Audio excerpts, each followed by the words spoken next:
ناظرین، وقفے کے بعد آپ کو دوبارہ خوش آمدید کہتے ہیں، پروگرام کے سلسلے کو آگے بڑھاتے ہیں۔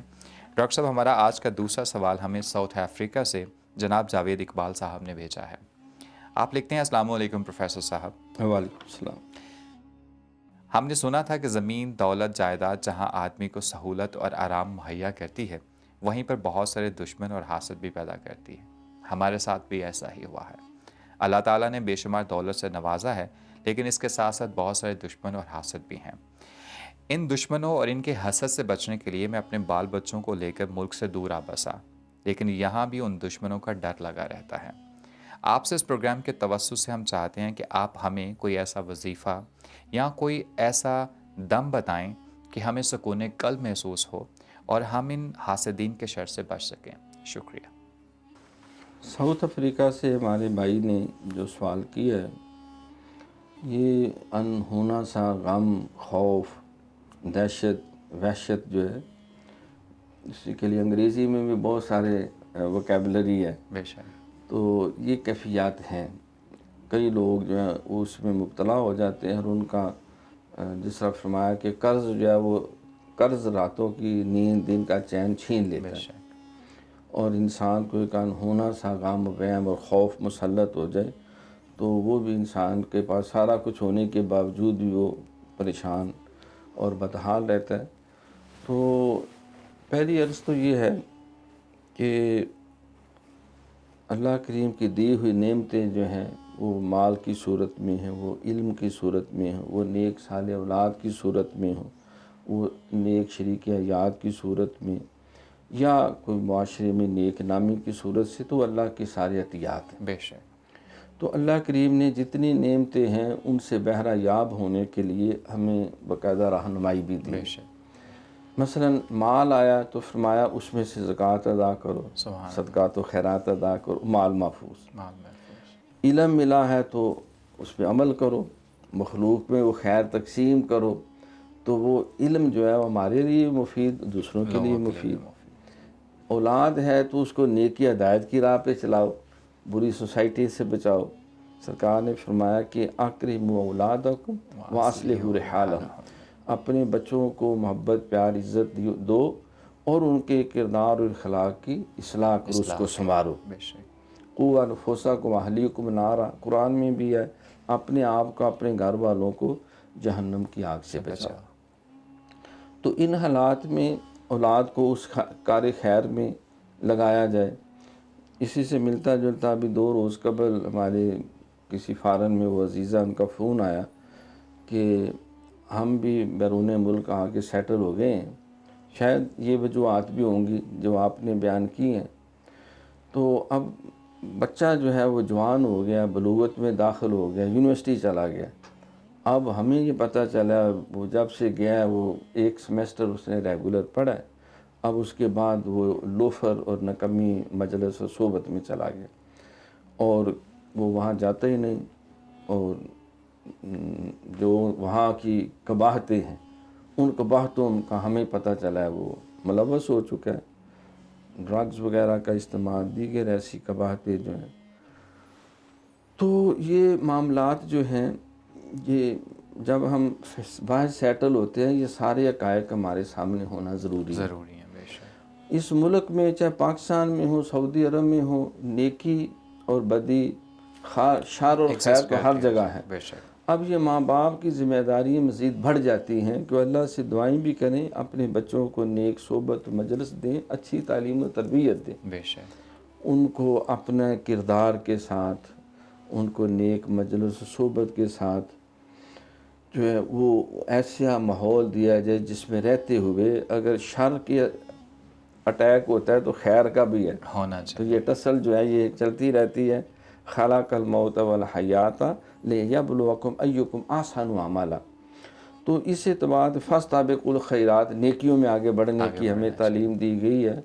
تو ہم اپنی اولاد جو ہے ان کی اس نہج پہ بھی، تعلیم و تربیت کو بھی فوکس کریں، اپنے گھر کے ماحول کو پاکیزہ رکھیں، اپنے سورسز آف انکم جو ہیں اس کو فلٹر کریں، کیونکہ جو رزق حرام آتا ہے سود کے ذریعے، رشوت کے ذریعے، غبن کے ذریعے، یا ناجائز رائے جو شریعت نے چوری ڈاکہ جوا اور دیگر جو ناپسندیدہ، اس رزق کے ساتھ بھی بہت سی قباحتیں آتی ہیں، یہ بدسکونی آتی ہیں، لوگوں کی آہیں اور سسکیاں اس میں شامل ہوتی ہیں۔ پھر جو مال اگر حلال طریقے سے بھی حاصل کیا ہے تو حکم ہے کہ سال کے بعد زکوٰۃ ادا کرو، اور اپنے عزیز و اقارب کا بھی خیال رکھو۔ بعض ہوتے ہیں وہ اس طرح کرتے ہیں کہ وہ اپنی بچیوں کا یا بہنوں کا جائیداد میں سے حصہ نہیں دیتے، وہ کھا جاتے ہیں، اللہ، وہ ہڑپ کر جاتے ہیں۔ اب اس کی نوست بھی، یتیموں کا مال کھانا ویسے ہی وہ بھی بہت بڑا شامل ہو جرم ہے، جاتے ہیں۔ اور وہ یتیم حقیقی بہن بھائیوں کے بہن بھائی ہوں یا اپنے عزیز ہوں دیگر، یہ تو اور بڑا ظلم ہے، ماں کا حصہ کھا جاتے ہیں۔ دیکھو اس سے بڑا کون سا مقدس ہے۔ اب اس مال کے ساتھ جو ہے وہ بہت سی قباحتیں آتی ہیں، تو وہ مختلف انسان کے لیے پریشانیوں کا باعث ہوتا ہے۔